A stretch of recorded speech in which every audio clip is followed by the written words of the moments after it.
Ladies and gentlemen, welcome to the video. Thank you very much for tuning in. And what you see here are the parts, or most of the parts, of the Ender-3 S1 Pro printer.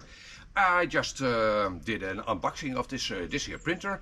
Today's video I'm gonna get it print ready, and we're actually gonna test print something as well.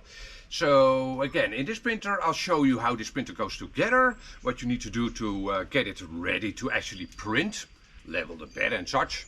And then we'll do a test print. So let's get started. Here we go.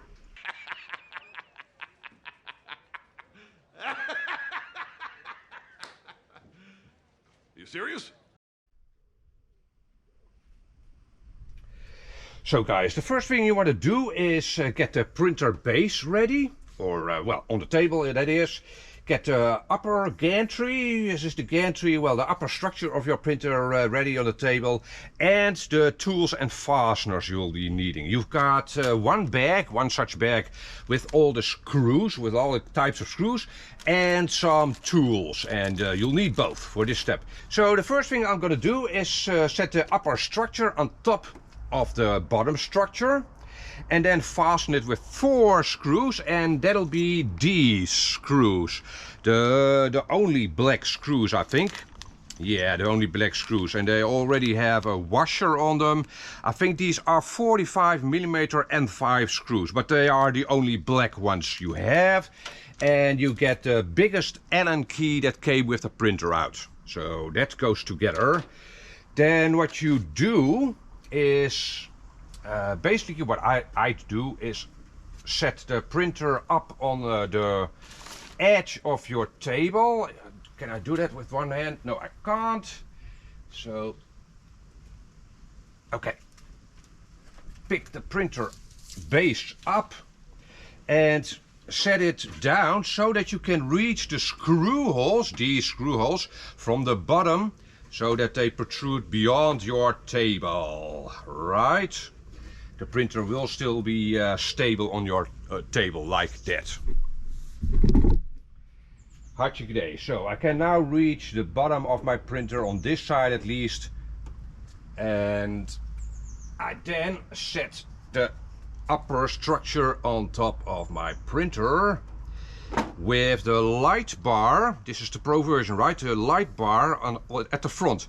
If you don't have the light bar, if you don't have the Pro version, there'll be a bracket at the front for your print head. So that goes at the front. And is it stable like this? Yeah, it's stable like this. So you then get 2 of those black screws. Be careful not to lose that washer that's already on them. And then run the screws in from the bottom. Alright, I've now moved the printer over, so I will be screwing in the screws on the other side.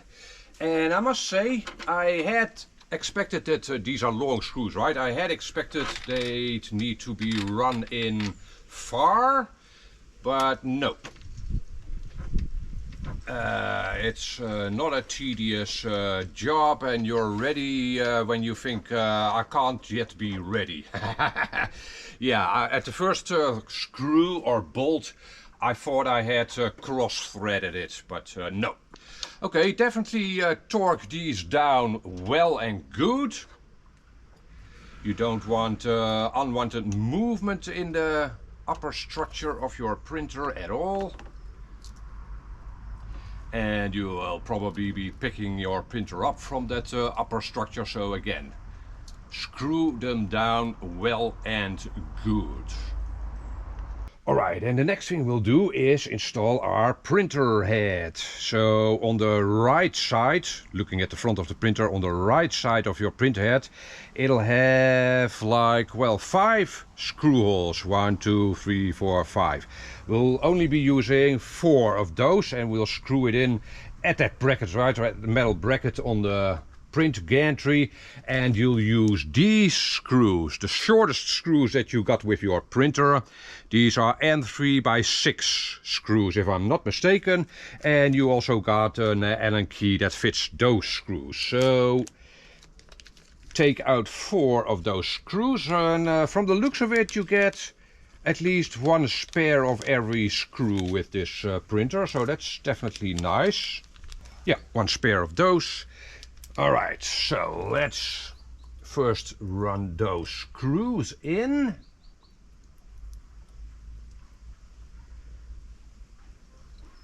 Obviously with the actual print head nozzle at the at the bottom. Right, yeah, okay. Let's see how this actually goes on. Okay, it'll slot in place. It'll find its place naturally. There's no real guesswork here.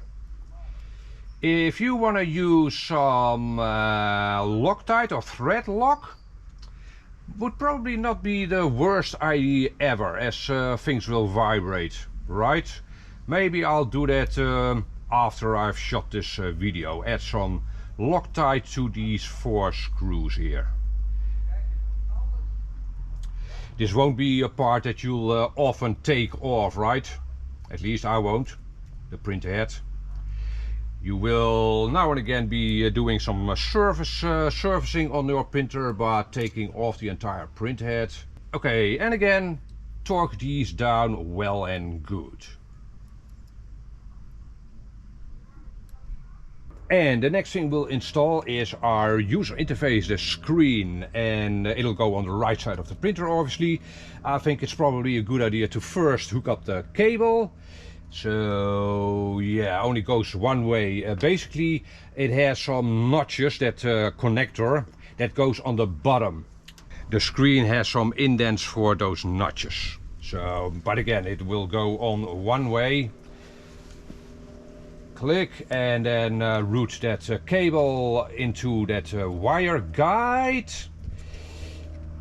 Cheeky day, very nice.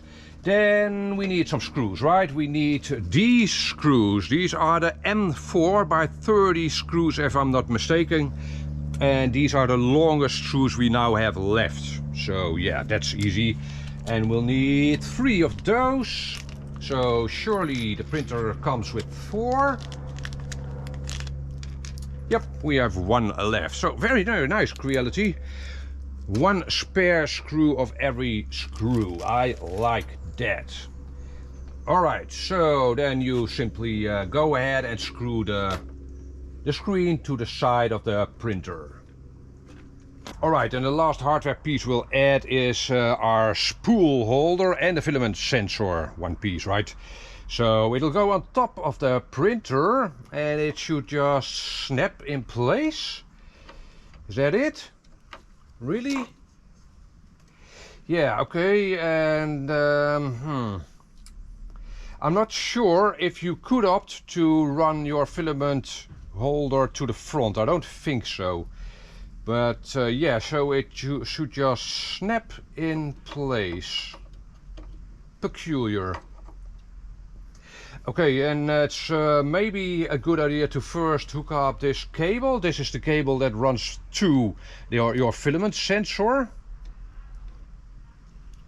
So let's get that in place first and then see how things should go onto our printer. Like so. Now I obviously don't want to pinch that cable, which will happen in most cases. This is a bit weird. Okay, so I got it wrong. Yeah, obviously. Okay, so it goes with these teeth to the bottom, like so. Yeah, that should be it. Let's try that again. Click. There's no real satisfying click or anything, but it's definitely now in place. Yeah, okay. So that's the filament holder, and you now have full access to that filament sensor over here. Yeah, I'll probably move the spool holder a little bit to that side so that my filament sensor is in the center of our printer. that should be optimal. And then obviously hook up that connector. Now what I'll do is I'll take the printer indoors and then we'll finish up hooking up all the connectors and then do some bed leveling and do our first test print. Alrighty guys, looking at the right side of the printer, so looking from the front of the printer on its right side, you will see 3 connectors over here, which we will be populating with plugs or connectors. And the first one is the Z-axis motor. They are, by the way, clearly labeled, as you'll see if you have the printer. And so the first connector in, hartstikke. Then 2 of the wires are actually stuck to this upright with a piece of tape. So we'll undo that tape. And we are then left with 2 other connectors. Are they labeled? LED. So expansion interface, that'll be, okay, the expansion interface is the LED. Funny. Okay, so that'll go into the middle connector, the LED. And that last connector is the filament detector. So this is basically a cable, an extension cable to that filament sensor that's on top of our printer. Also, all of these 3 connectors are different, so you can't mix them up basically. So that makes things easy peasy. Then at the back of the left of our printer, so the other side, we've got this connector over here, or this plug, and this connector / plug over here. And we'll pair those up. That's the connector for the Z-axis motor on this side. This printer has 2 Z-axis motors, right? 1 on each side with this lead screw, 1 on each side as well. So that's in place. Then we have, regrettably, 2 connectors that are kind of impossible for me to show you. They are at the bottom of this horizontal motor, this horizontal stepper motor. So we are looking at the left side of the printer still, and there's a connector over here at the bottom of this actual motor, and then there's a connector over here. And that must be for some kind of sensor, probably a horizontal axis sensor over here in this block. But yeah, both connectors are at the bottom, and they are different connectors, right, as you can tell. So there's no real guesswork there. And just slot those in.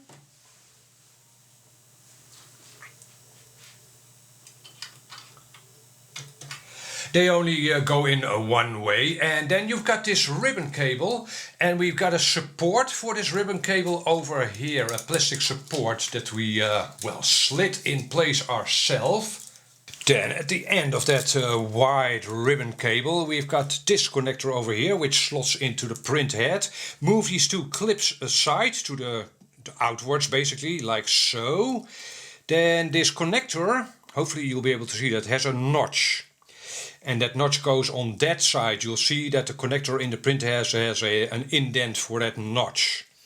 So put it in place, and then these clamps will self-lock into that connector. Right, and then you've got this rubber guide or clamp for the ribbon cable as well. Okie dokie. And believe it or not, that's all the connectors and such. So I'll now hook up the power cord.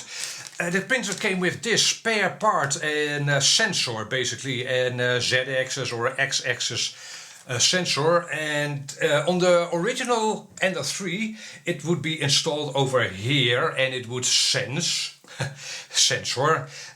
when the Z-axis motors, the gantry basically would be at its lowest position. Yeah, but on this printer looks like the printer doesn't use that sensor, but there's a sensor like that over here. So for the X-axis sensor over here, and the bag says spare part. So yeah, spare part. I guess you don't really need to install it. So again, I'm gonna hook it up and then we'll do some bed leveling. Okay, hartstikke idee. I'll shoot this part of the video with my hand cam. Don't worry, in a couple of minutes we'll switch back to a steady cam. But I wanted you to see everything you need to see. So what I'll do first is I'll switch on the printer over here on the back right of the printer. And it should come to life. Let's move the light out of the way a little. I'm not sure if you'll be able to see the screen well enough. Yeah, like so probably. Okay. Yeah, alright. So the first thing we want to do now is level the bed, right? This. The bed, the print bed. We want to level that, and you can have the printer do everything, but I would advise you to first manually level the bed with these wheels, the big black plastic wheels at the bottom of the bed. And to do that, let's see, you go into settings in the menu, then to level, hartstikke idee, and the head starts doing something, not sure what.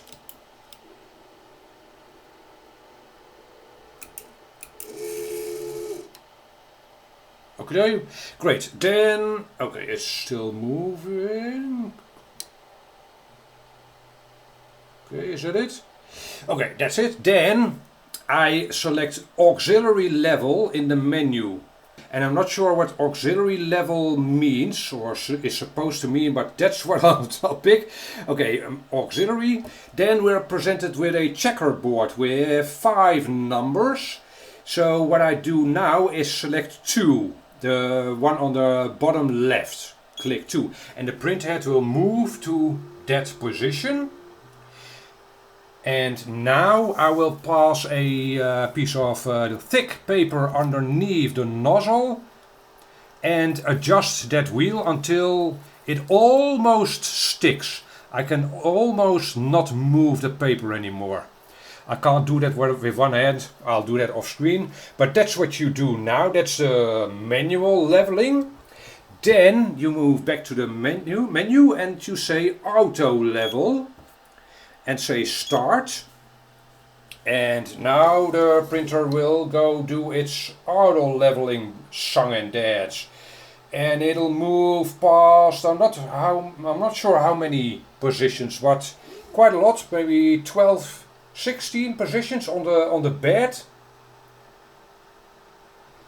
Yeah, okay.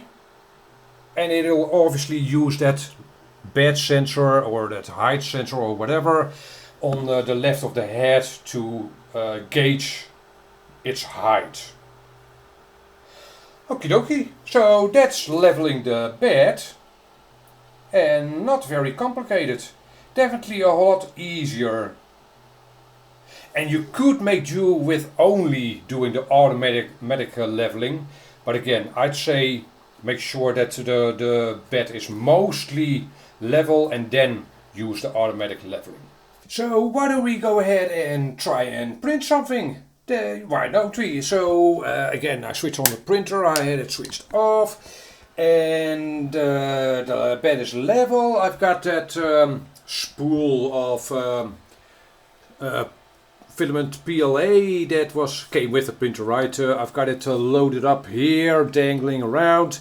So we're gonna feed that into the sensor. I'm sure you need to feed it through the sensor.